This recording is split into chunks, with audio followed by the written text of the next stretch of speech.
अस्सलाम वालेकुम नाज़रीन, प्रोग्राम एग्री बिज़नेस के साथ मैं हूं आपका मेज़बान जमशेद रिजवानी। नाज़रीन, मुल्की मईशत के लिए कपास की पैदावार बहुत अहम है, लेकिन पिछले कई बरसों से कपास की फसल मुसलसल ज़वाल का शिकार है। इसकी वजह क्या है, इस पर मुसलसल बात हो रही है, लेकिन इस सीज़न में इस दफ़ा फिर हुकूमत की उम्मीदें हैं कि इस दफ़ा कपास की फसल अच्छी हो और जो काश्तकार इससे दूर होते जा रहे हैं उन्हें वापस लाया जाए। लेकिन कैसे उन्हें वापस लाया जा सकता है, और इस सीज़न में हुकूमत की जो तवक्कुआत हैं वो पूरी होती नज़र आ भी रही हैं या नहीं, यही हमारे आज के प्रोग्राम का मौजू है। और हमें प्रोग्राम के हिस्से में ज्वाइन किया है आसिफ मजीद साहब ने, जो सदर हैं एवियाल ग्रुप और ज़रूरी इशूज़ पे गहरी नज़र रखते हैं। अस्सलाम वालेकुम आसिफ साहब। और हमारे साथ मौजूद हैं मिसबा खान तरीन साहब, बिहाड़ी से हैं और कपास के काश्तकार हैं और बड़े शौक़ से काश्त करते हैं। हम उनसे ही बात करेंगे। अस्सलाम वालेकुम मिसबा साहब। तो आसिफ मजीद साहब, आप हुकूमती पॉलिसियों पे भी नज़र रखते हैं, आप इंडस्ट्री पे भी नज़र रखते हैं, जो चैलेंजेस आ रहे हैं आप उस पर भी देखते हैं। आप क्या देख रहे हैं इस दफ़ा कपास का जो सीज़न है और उसकी जो बुआई शुरू हुई है, आपको लगता है कि काश्तकार जो है दिल से कर रहा है, जो हुकूमत का टारगेट है वो पूरा हो पाएगा? शुक्रिया जी। रिजवान साहब, कपास एक बहरहाल काफ़ी मुश्किल हो गई है। मतलब पिछले को 10 साल से ये कॉटन बहरहाल ख़राब हुई है और इस साल गवर्नमेंट की ख्वाहिश है कपास लगनी चाहिए, लेकिन उसके लिए जो होना चाहिए उस लेवल पे चीज़ें हैं नहीं। कि बाकी फसलों में प्रॉफिटेबिलिटी बहुत अच्छी है, चावल बेहतर है, मकई बहुत अच्छी है, उसकी वजह से वो कहता है कि मैं रिस्क ज़्यादा है, हो नहीं रही 8-10 साल से। लेकिन पिछले साल जो क्लोजिंग हुई है रेट बहुत अच्छा था। अब लोग समझते हैं कि लाजमी बात नहीं कि हर साल कपास, जिस तरह लास्ट ईयर तो one of the worst year था ना, इतनी बुरी कभी भी नहीं हुई जितनी लास्ट ईयर थी, लेकिन बेहतरी हो शायद। जो लोग लगा रहे हैं तो वो नहीं है। मैं नहीं समझता कि मुल्तान डिवीज़न और डीजी खान डिवीज़न में मतलब कम होगी, बढ़ नहीं सकती। लेकिन मैं कहता हूँ कि लगे कम, लेकिन वो कामयाब होनी चाहिए जो है। कि गवर्नमेंट का टारगेट है पंजाब का कि 40 लाख एकड़ लगनी चाहिए इस साल, मैं कहता हूँ कि होती है 30-32 लाख या 35 लाख। जितनी भी काश्त हो वो पैदावार आनी चाहिए 25 मन औसत, फिर अगले साल खुद बढ़ जाएगी। हम कहते हैं कि एरिया के लिए हमें जोर नहीं लगाना चाहिए, हमें फोकस करना चाहिए कि जो लगे उसको हम कामयाब करें। वो इंडस्ट्री है, वो गवर्नमेंट सेक्टर है और फार्मर है, मिल के उसको कामयाब किया जाए कि वो 25 मन मेरी औसत पैदावार आनी चाहिए। तो मैं ये समझता हूँ अगर 25 मन आती है तो हम मतलब 1 करोड़ बेल का, सिंध में भी अच्छी होगी, लास्ट ईयर सिंध में बहुत बुरी थी, सिंध में काटन मतलब एक के बराबर है, कम नहीं है तो बराबर है, और पंजाब में थोड़ी स्लाइटली कम होगी। लेकिन अगर हम ये लेते हैं तो करोड़ बेल भी आ जाए दोबारा हम ले लेते हैं, तो मैं कहता हूँ कि बहुत बड़ी अचीवमेंट है। लेकिन कामयाब होनी ज़्यादा ज़रूरी है। ये 10 मन वाली, 7 मन वाली, ये जो वारा नहीं खा रही, उसकी वजह से लोग एक्सपेंसेस बहुत बढ़ गए और बाकी फसलों में फायदा ज़्यादा है। लोग इस साल हम अब जो लग चुकी है इसको कामयाब करना ज़्यादा इंपॉर्टेंट है। कि दो चीज़ें हैं कि मौसम उसके हमारे बस में नहीं है, लेकिन बाकी जो लवाजमात हैं वो तो हम मिलके कर सकते हैं। बिल्कुल सही। कि मतलब एक प्लांट पॉपुलेशन पूरी हो, उसके बाद वीड्स मैनेजमेंट ठीक हो, फिर पेस्ट मैनेजमेंट ठीक हो, फर्टिलाइज़र की हो, अल्लाह करे, और मौसम की जो है बारिशों की फोरकास्ट बेहतर हो। कि फोरकास्ट हमारी इतनी अच्छी होती नहीं है मौसम के बारे में कि मेट्रोलॉजी का स्टेशन है नहीं, 40 किलोमीटर पे स्टेशन होना चाहिए, हमारे तो है ही कोई नहीं है। हमारी फोरकास्ट भी बड़ी गलत है। मैं कहता हूँ कि एग्रीकल्चर को कामयाब करने के लिए फोरकास्ट बड़ी अच्छी होनी चाहिए मौसम की फोरकास्ट ठीक ना होने की वजह से भी हमारा नुकसान 10% तक रहता है। अगर हमारी फोरकास्ट ठीक हो कि पानी आज लगना है तो आज ही हो। हम जाते हैं अमेरिका में या यूरोप में तो एक घंटा क्या मिनट्स के हिसाब से एक फोरकास्ट ठीक होती है कि उनके मेट स्टेशन जो है वो जो फासला है 40 किलोमीटर या 50 किलोमीटर पे लगे हुए हैं, उससे उठाता है डेटा और वो एक्यूरेट होता है। हमारे यहाँ तो है ही कोई नहीं।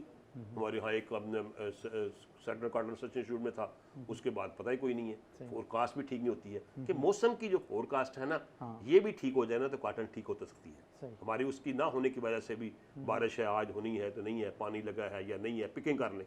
मैं कहता हूँ कि मौसम का फर्क क्या है कि मेरी ओपनिंग हुई है, मुझे पता ही नहीं है बारिश आनी, अगर मैं पिक कर लूँ पहले तो 10 मन का मेरा फायदा है, नहीं तो मेरी वो 10 मन वो 2 मन पे रह जाती है, क्वालिटी भी रेट भी नहीं मिलता और वो ख़राब हो जाती है।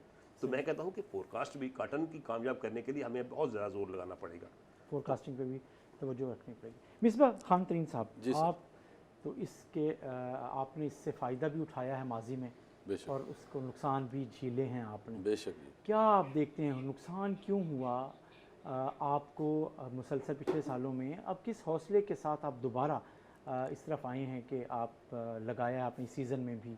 रिजवी साहब, गुजारिश ये है कि सबसे पहली तो बात ये है कि हमारी काटन पे जो रिसर्च इंस्टीट्यूट है जी वो कोई बीज अच्छा नहीं बना रहे।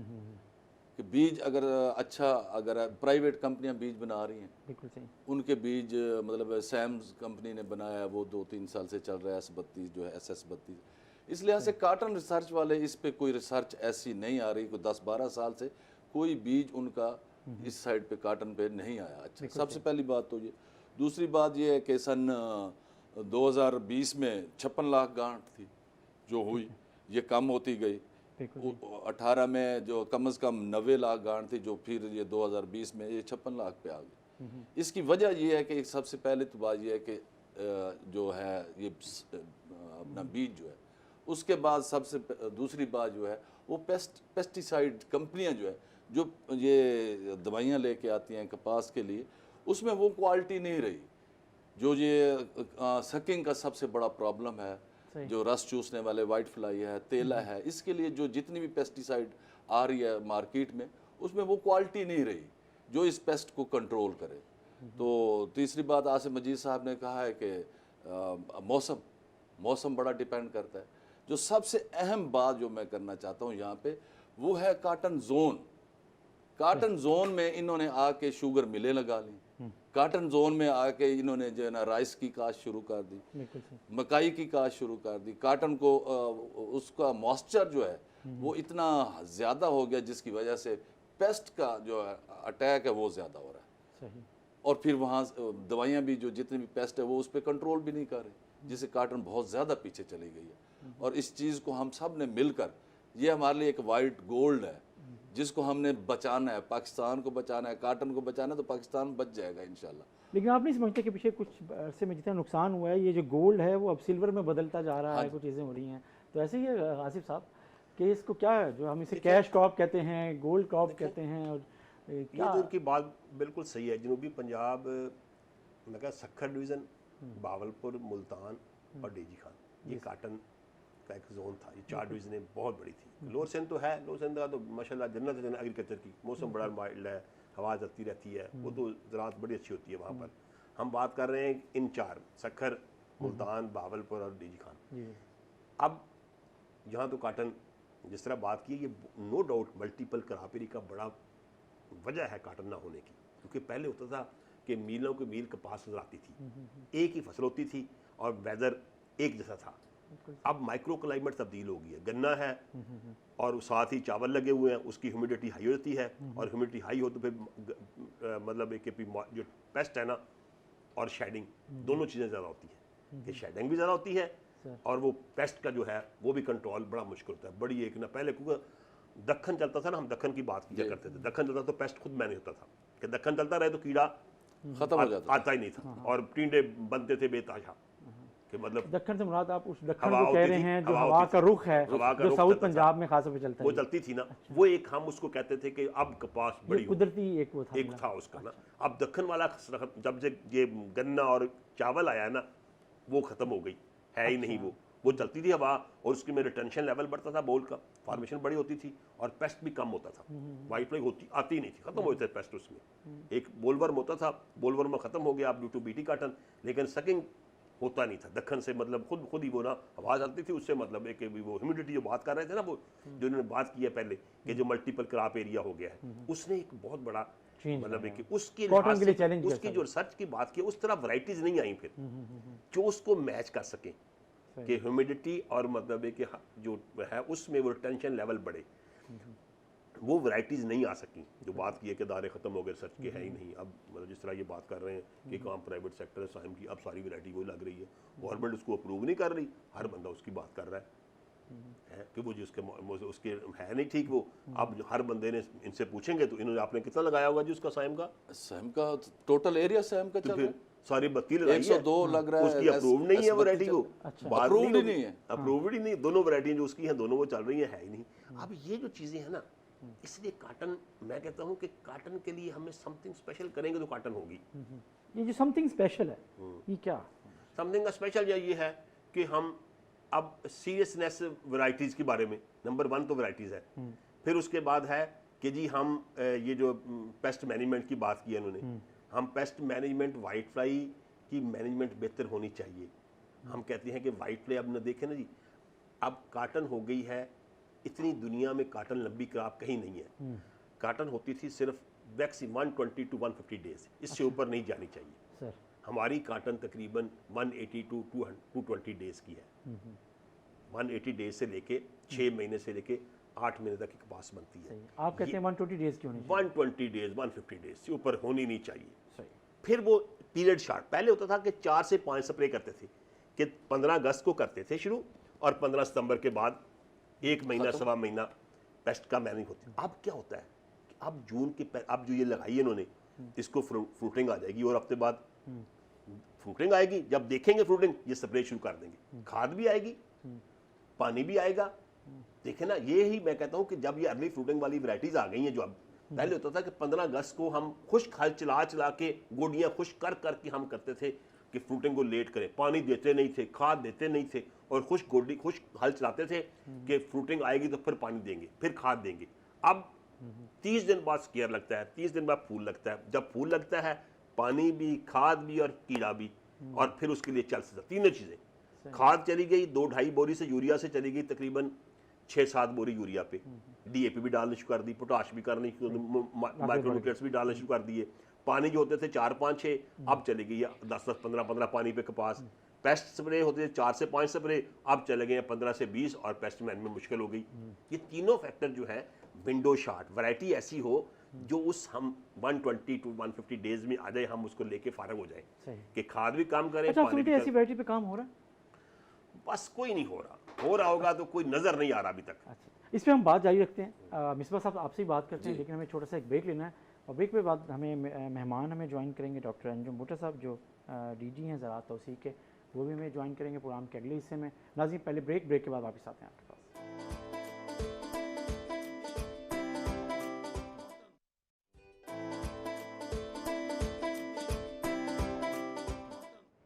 वेलकम बैक नाजरीन। हमें ब्रेक में ज्वाइन किया है डॉक्टर अंजुम अली भुट्टर साहब ने, जो डायरेक्टर जनरल ज़राअत तौसीक हैं, हमारे साथ मौजूद हैं, और इससे पहले आसिफ मजीद साहब और मिसबा खान तरीन साहब तो हमारे पास हैं ही। डॉक्टर अंजुम भुट्टर साहब, हमने ज़रा ब्रेक पे जाने से पहले जो बात कर रहे थे, तो फोकस था कपास के ऊपर, के कपास के हवाले से जो लोग समझते हैं कि बहुत अहम है, लोग मायूस हो चुके हैं कपास के काश्तकार। इस दफ़ा आपका टारगेट क्या है?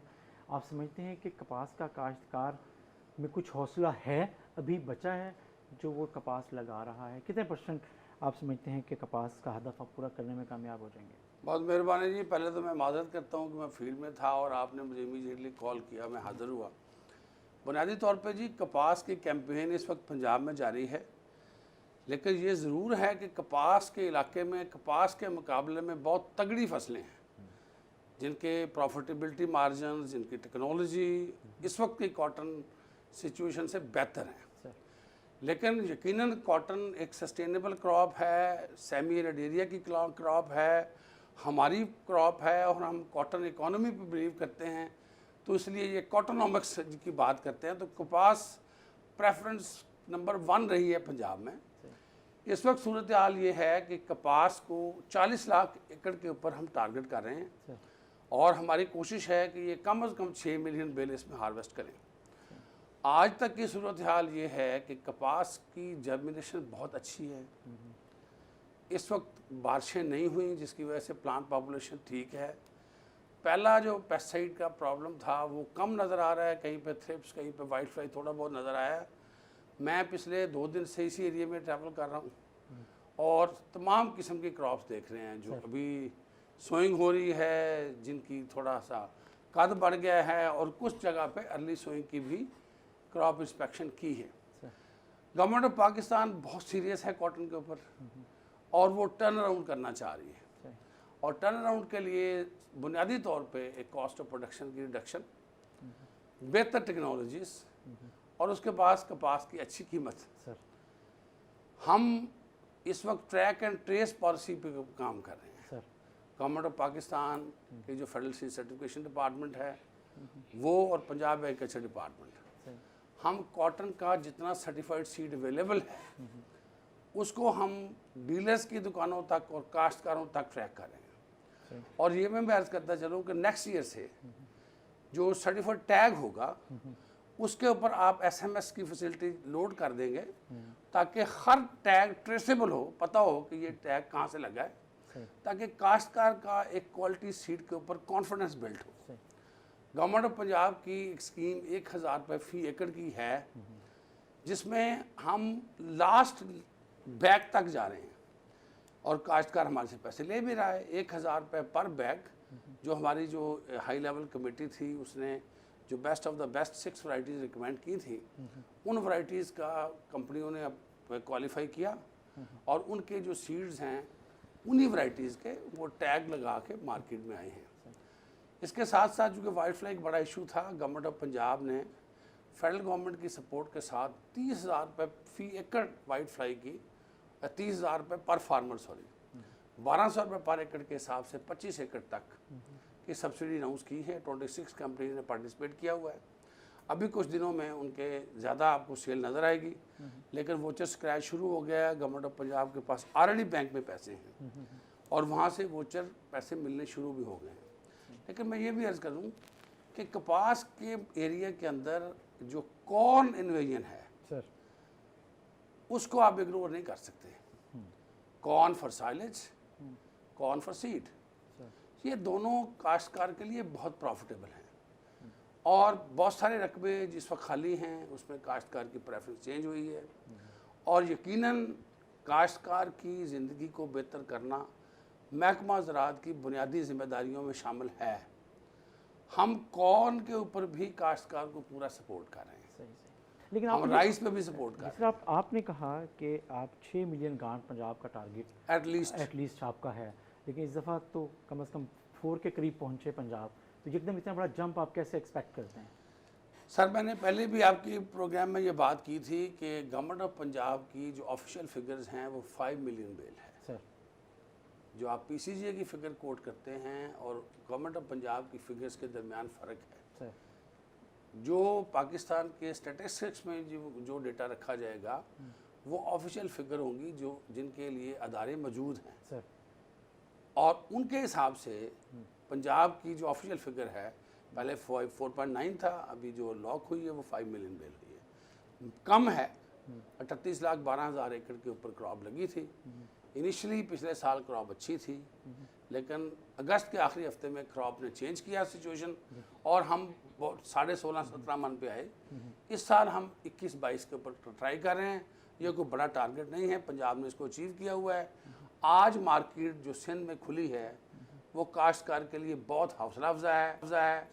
आज ड्राई मौसम है, आज बारिशों का ट्रेंड कम है, आज नेचुरली कॉटन का अच्छा एनवायरनमेंट है और हम इसी के ऊपर 2 चीज़ों के ऊपर काश्तकार से बात कर रहे हैं, अच्छी कीमतें और बेहतर एनवायरनमेंट। अच्छा, कपास के लिए मेरा ख्याल है आसिम जी सब सपोर्ट प्राइस तो अनाउंस नहीं हुई अभी अगले सीज़न के लिए।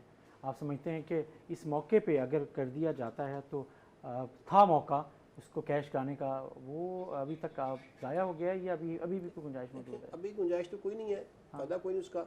मैं कहता हूँ कि रेट तो खासी अच्छा है। जिस तरह बात की ना सिंध का, सिंध रेट रहेगा 5 से 6 हज़ार के दरमियान इस साल। स्टार्ट अच्छा होगा, कॉटन है नहीं ना, कॉटन है नहीं, रेट अच्छा रहेगा। रेट सबसे बड़ा मसला है प्रोडक्शन का, पैदावार नहीं आ रही ना।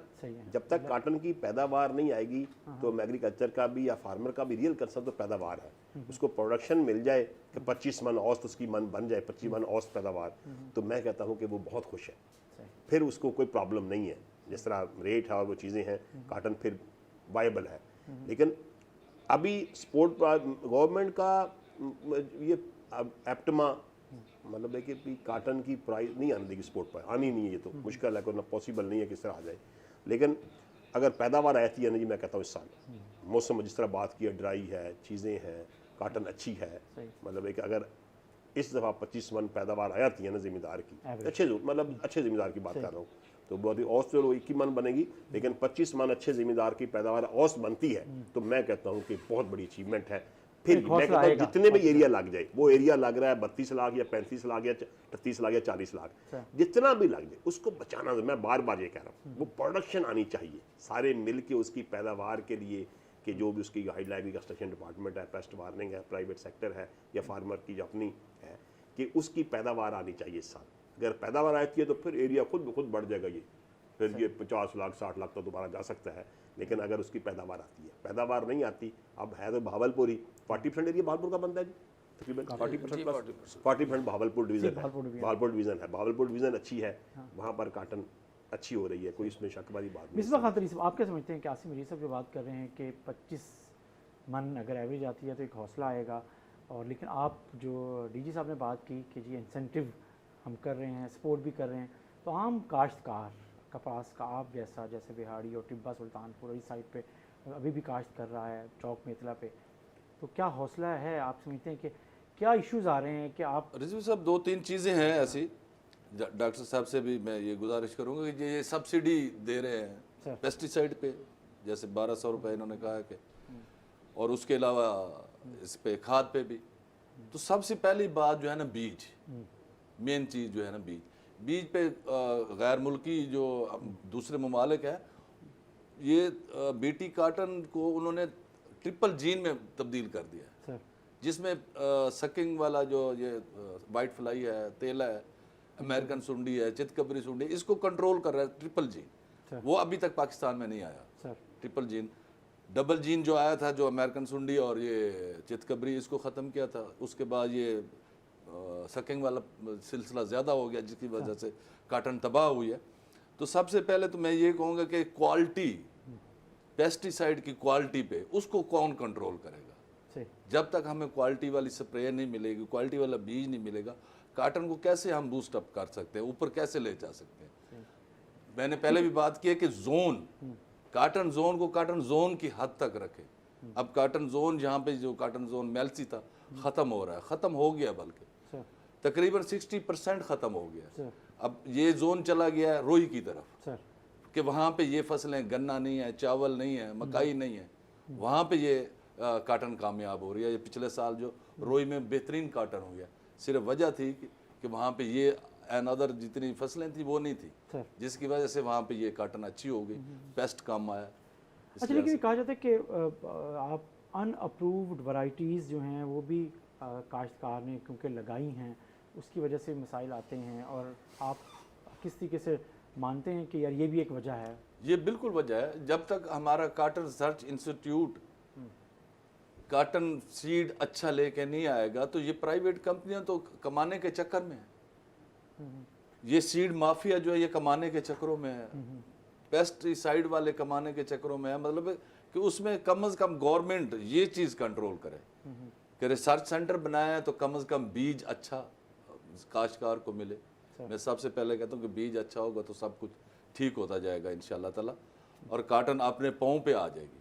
और ये इंशाल्लाह, जैसे डॉक्टर साहब ने कहा कि 25 मन, अल्लाह से दुआ करते हैं कि इंशाल्लाह ये ज़रूर आएगी, और ज़िम्मेदार भी बचेगा, काश्तकार भी बचेगा। अगर 25 मन आती तो मुल्क भी तरक्की करेगा इंशाल्लाह। जो बात करें हैं कि आप जो कहते हैं ट्रेस करना है और ट्रैक करना है, तो इस हवाले से, लेकिन हमारा आज भी जो ग्रोअर है वो अनअप्रूव्ड वैराइटीज़ कुछ की ख़ास परसेंटेज उसको लगा रहा है। आप क्या समझते हैं कि किस हद तक आपका कंट्रोल है, या आपकी गाइडेंस है, या वो मजबूर है बेचारा, क्या करेंगे चीज़ें? देखिए जी, जो रेगुलेटरी अफेयर्स और दूसरा बात की तरीन साहब ने कि quality seed with latest technologies, government of Pakistan ने 2 फोरम्स के ऊपर काम शुरू किया हुआ है। गवर्नमेंट ऑफ पंजाब उनके साथ सपोर्ट कर रही है, और वी आर लकी वन कि हमारे पास इस वक्त जो फेडरल एंड प्रोविंशियल मिनिस्टर्स हैं, they are experts in agriculture. तो इस हवाले से जो लेटेस्ट टेक्नोलॉजी की इम्पोर्ट है और कोऑर्डिनेशन है, उसके ऊपर एक सेपरेट टीम काम कर रही है। और मैं उम्मीद करता हूँ और भाई को यकीन भी दिलाता हूँ कि जल्दी ही इसके ऊपर आपको डेवलपमेंट्स नज़र आएंगी। लेकिन जिसे कहते हैं लो हैंगिंग फ्रूट, आज हमने अवेलेबल सर्कमस्टांसेस के अंदर अच्छी तरीके से एक अच्छी क्रॉप प्लान करके बेहतर पैदावार के साथ बात करनी है, जो यहाँ पे हाउस का कंसेंसस भी है। बिल्कुल सही।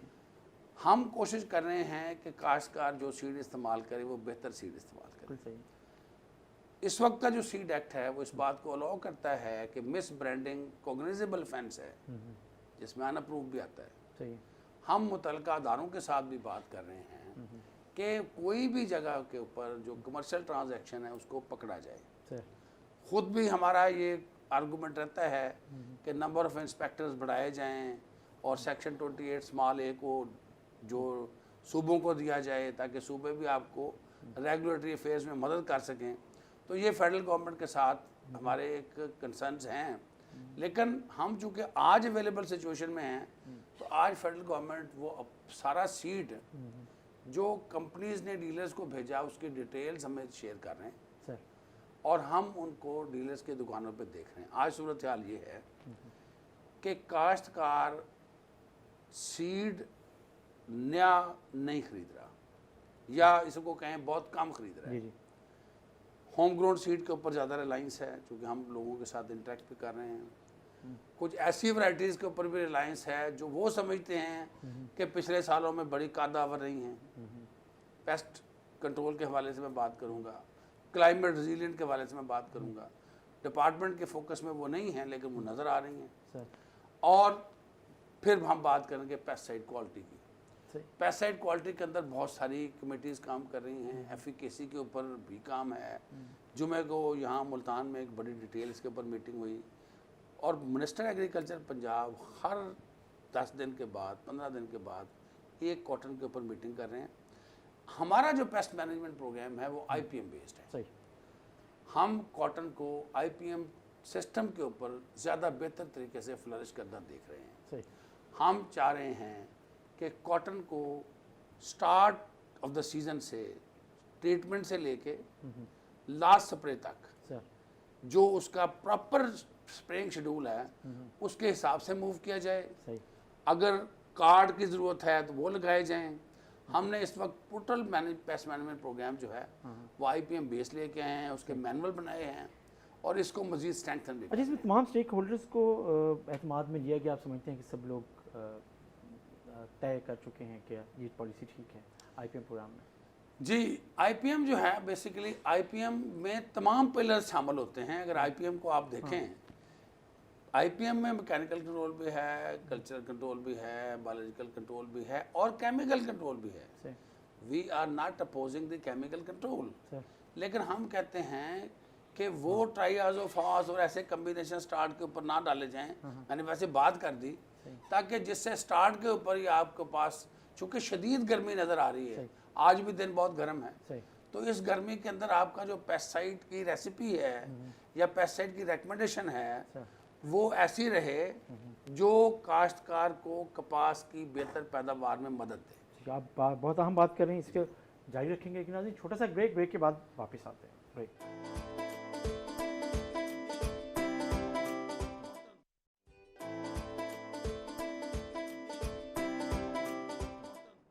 वेलकम बैक नाज़रीन। हम बात कर रहे हैं कपास पर ख़ास तौर पे, क्योंकि इस वक्त कपास पर जो उम्मीदें हैं वो ये देखी जा रही हैं कि इस सीज़न में कपास कैसी रहती है। ब्रेक पे जाने से पहले डॉक्टर अंजम मलिक भुट्टर से बात कर रहे थे IPM के हवाले से।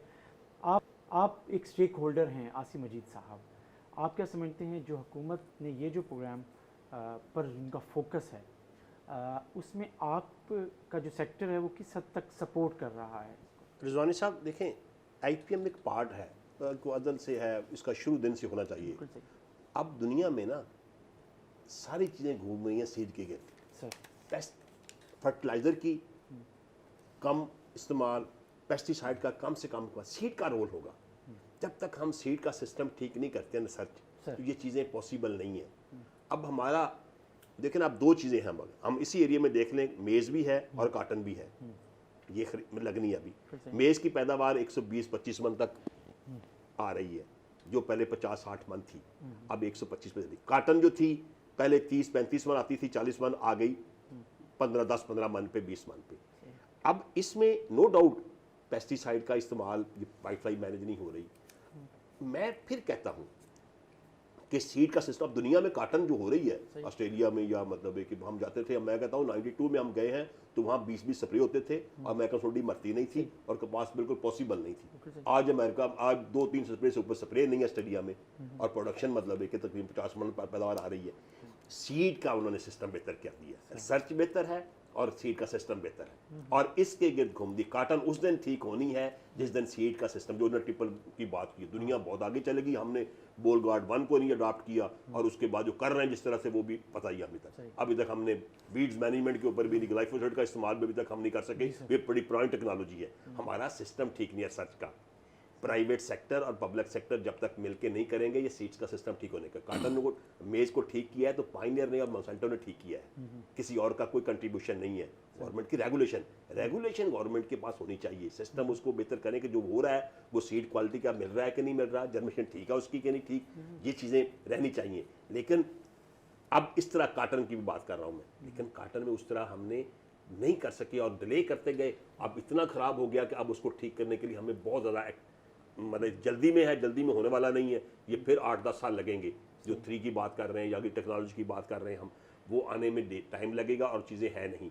तो मेरा ये कहने का मतलब है काटन को इतनी जल्दी ठीक होना नहीं है। हाँ, वेदर मतलब है कि भी हम जहाँ पर है बहावलपुर डिवीजन को फोकस कर लें, उसकी पैदावार बढ़ा लें, तो यही एक है जहाँ पर मतलब है कि थोड़ी सी मॉइस्चर कम है, मल्टी क्रॉप एरिया नहीं है। अब ये कह रहे हैं कि मुल्तान और भालपुर मतलब अब यहाँ पर कहेंगे ना तो मैं तो नहीं मानता हूँ। अल्लाह ताला को मदद कर दे तो कर दे। यहाँ पर पैदावार अच्छी लेना बहुत नामुमकिन है, बहुत मुश्किल काम है बाहर। तो पेस्ट मैनेजमेंट भी और उसकी मतलब सीड की मतलब है कि वो चीज़ें वो जब तक वो नहीं होती हैं तो पॉसिबल नहीं है। क्योंकि मल्टी क्रॉप एरिया राइस भी अब देखें ना, लोग लगा रहे हैं काटन, मेज़ बहुत लगेगी जुलाई में, जब लगेगी साथ उसके 10 एकड़ काटन होंगे भी सही, तो मैं तो नहीं समझता हूँ काटन की पैदावार आएगी जहाँ पर कि इधर गन्ना होगा, इधर मकई होगी, उधर चावल होगा, दरमियान में 10 एकड़ काटन है भी सही, तो कोई माई का लाल पैदावार ले नहीं सकता है। सही बात करें ना कि जी इसकी वजह से एक चेंज है सिस्टम है। अब भावलपुर में हो रही है, ओपन फील्ड है, रोई है, दोनों तरफ ड्राई सीजन है और बड़ा ज़बरदस्त काटन है। उसी काटन को हम बेहतर कर लें तो बेहतर है।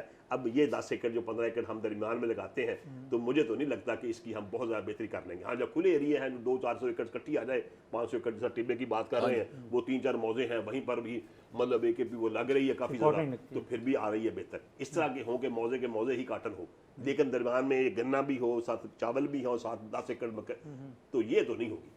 मतलब उस पे कंट्रोल नहीं हो रहा। मतलब रोई का इलाका है, खुला इलाका है, वहाँ पे मॉइस्चर ये कम है, तो वहाँ पे काटन पिछले साल 30 मन एकड़ फी एकड़ आई है। हैरान कुन बात है। और ये अब चली गई काटन हासिलपुर साइड पे, अपर में चली गई वहाँ पे। और IPF जो है पार्ट है, रहना चाहिए, बेहतर करना चाहिए। पेस्ट मैनेजमेंट पे हमें कहते हैं कि दुनिया में अब सारी प्राइवेट सेक्टर सीड पे शिफ्ट हो गया। जितने बड़ी कंपनी थी वो चली गई है सीड पे। सीड का सिस्टम ठीक होगा तो मैं कहता हूँ कि इसके अलावा एग्रीकल्चर में तो सिर्फ बाकी कोई नहीं है हमारा। सॉइल ख़राब होती जा रही है, खादें कम होती जा रही, महंगी होती जाएंगी, पानी कम होगा, तीनों फैक्टर बड़े हैं। इसको कम कर सकता है तो सीड कर सकता है, बाकी कुछ। डॉक्टर अंजुम भुट्टो साहब, सीड की बात हो रही है, मिसबा साहब भी सीड की बात करें, आपने भी हल्का सा इशारा किया कि एक कमेटी काम कर रही है, मिनिस्टर्स, दोनों मिनिस्टर्स पे काम कर रहे हैं और कोई खुशखबरी आ सकती है कि उसमें कोई एक बड़ा एक फ़ैसला सामने आ सकता है जो सपोर्टिव हो कॉटन के लिए, कॉटन की प्रोडक्शन के लिए। लेकिन जो हमारा अपने रिसर्च के इदारे हैं, आपको उनसे कोई इनकलाबी कोई तब्दीली मांग सकते हैं कि एकदम कोई एक हैरानकुन ख़बर आ जाए कि वो सपोर्टिव हो जाए? आपको कोई लगता है 1-2 सालों में अगले कॉटन सीड के हवाले से? बात हम कर रहे हैं लेटेस्ट टेक्नोलॉजीज़ की। हाँ। और उसके साथ आप फंडिंग को भी अटैच करें, उसके साथ रिसोर्सेज को भी देखें। सर, दुनिया के अंदर जब सीड रेवोल्यूशंस आए हैं, इंटरनेशनल सीड कंपनीज के बजट्स को भी देखें, और इसके बाद आपको अंदाज़ा होगा कि जब टेक्नोलॉजी की एडवांसमेंट होती है, डेवलपमेंट होती है, उसमें क्या क्या चीज़ें अहम होती हैं। हम टेक्नोलॉजी बारो करने वाले लोग हैं। हमने राइस में, हमने कॉर्न के अंदर जो रेवोल्यूशन आया है, आज 5.3 मिलियन टन हमारे पास राइस की प्रोडक्शन है, जो हम 4.1, 4.2 के ऊपर देखा करते थे, and we are expecting that it will cross 6 million very soon. 6 million ton को क्रॉस करेगा राइस।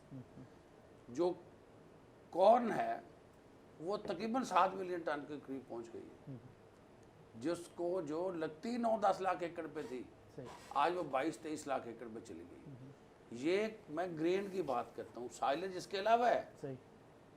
तो ये सारा सीड का ही इनकलाब है। इसलिए मैं अर्ज कर रहा हूँ कि हमें कंसोर्शियम बना के हमें अच्छी टेक्नोलॉजी इंपोर्ट करके, रेगुलेशन को बेहतर करके काश्तकार को इस बात पे लाना पड़ेगा कि वो सीड सोर्स से लेके आए, सोर्स से। सही। और इस मुल्क के अंदर जो कवानीन हैं, जिसे सीड एक्ट 2015 अमेंडेड कहते हैं, या प्लांट ब्रीडर राइट्स हैं, या जो भी इस वक्त के कवानीन हैं, और उनके साथ सारी इंडस्ट्री और बाकी लोग जुड़े हुए हैं, अपना अपना किरदार पूरे तौर पे अदा करना होगा। सही। और अगर पूरा हम किरदार अदा करते हैं तो कोई ऐसा इशू नहीं है कि चीज़ें बेहतर ना हो, क्योंकि चीज़ें यहीं बेहतर हुई हैं। आपने मूंगी के ऊपर सब्सिडाइज किया, आज 1,93,000 टन मूंगी इसी मुल्क में हुई, दैट इज़ अ रिकॉर्ड।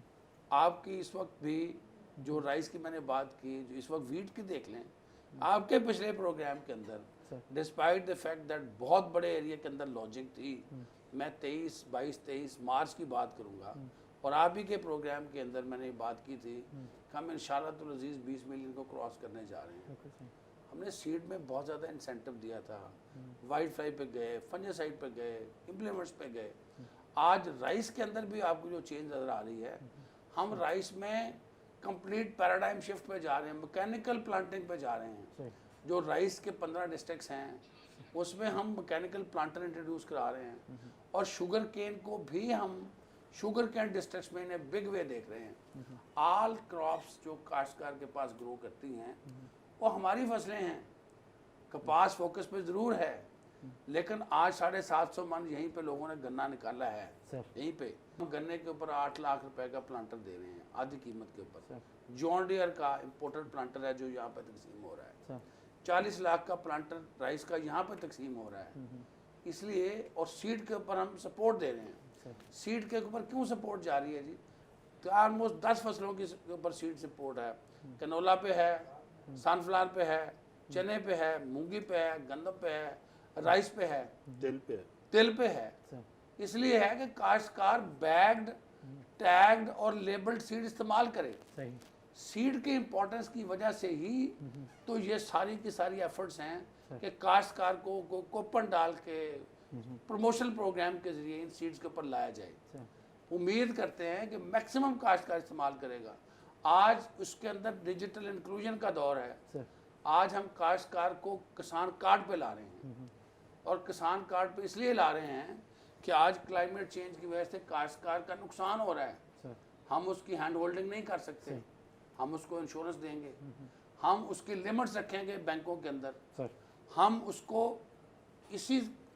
उसी अकाउंट के ऊपर पैसे ट्रांसफर करेंगे। अच्छा सर, आपके पैसे ट्रांसफर करने लगे हैं, ये सिर्फ प्रोग्राम का वक्त क्यों ख़त्म हो रहा है, लेकिन सिर्फ ये बता दें इस वक्त आपके महकमे के पास वफाकी और सूबाई हुकूमत का कितना पैसा है जो आप अगले आने वाले दिनों में और हफ्तों में काश्तकारों को मुख्तलिफ मद्दों में दे सकते हैं? देखिए, आज नेशनल एमरजेंसी प्रोग्राम पंजाब में चल रहा है, जिसमें 60% पंजाब का शेयर है, 40% फेडरल गवर्नमेंट का, और ये 6 से 7 बिलियन रुपए का है जो सिर्फ क्रॉप सेक्टर का है। अगर मैं टोटल डालूं तो ये 300 बिलियन बनता है, जिसमें लाइफ स्टॉक है, एग्रीकल्चर, क्रॉप सेक्टर है, वाटर मैनेजमेंट के बाकी शोबे हैं।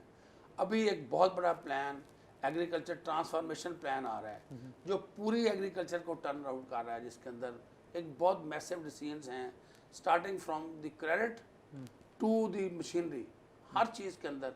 उसमें सिर्फ पंजाब का जो शेयर है वो 27 बिलियन मशीनरी का बनता है, जिसमें हम चेंज करने जा रहे हैं। जो क्रेडिट की बात हम कर रहे हैं, पहले हमें फाइनेंसेस का प्रॉब्लम था, आज इस वक्त बैंक के अंदर हमारे 3 बिलियन से ज़्यादा लोड हैं, और 15 बिलियन हम अगले साल का हदफ बना के फेडरल गवर्नमेंट और प्रोविंशियल गवर्नमेंट से डिमांड कर रहे हैं। मैं काश्तकार को यकीन दिलाता हूँ कि वो किसान कार्ड पे आएँ और हुकूमत की इन फायदे से फ़ायदा लें। जी, बहुत शुक्रिया डॉक्टर अंजुम अली भुट्टो साहब, आपने बड़ी यहाँ बात की, और ख़ास तौर पे किसान कार्ड के हवाले से कि जी वो किस तरह आम काश्तकार उसका फ़ायदा उठा सकता है। आपका बहुत शुक्रिया, आपने हमें ज्वाइन किया। सर आसिम मजीद साहब, आपका शुक्रिया, आप हमें अपनी आरा से नवाजते रहते हैं। और मिसबा तरीन साहब, आपने एज अ ग्रोअर जो कॉटन के मसाइल को उजागर किया हमारे प्रोग्राम में, सामने लेकर आए नुकात, उसका भी बहुत शुक्रिया, आपने हमें ज्वाइन किया। नाज़रीन, अहम बात डॉक्टर अंजुम अली भुट्टो साहब ये कह रहे हैं कि जो ट्रांसफॉर्मेशन हो रही है एग्रीकल्चर सेक्टर में, उस पर किसानों को नज़र रखना है और देखना है कि वो किस तरह इनकी तरफ हुकूमती इक़दामात के हवाले से ख़ुद भी उन्हें जल्दी से अडॉप्ट करते हैं। और ये एक बड़ी तब्दीली होगी इसके साथ। नाज़रीन, अपने मेज़बान जमशेद रिजवानी को इजाज़त दीजिए। अल्लाह हाफ़िज़।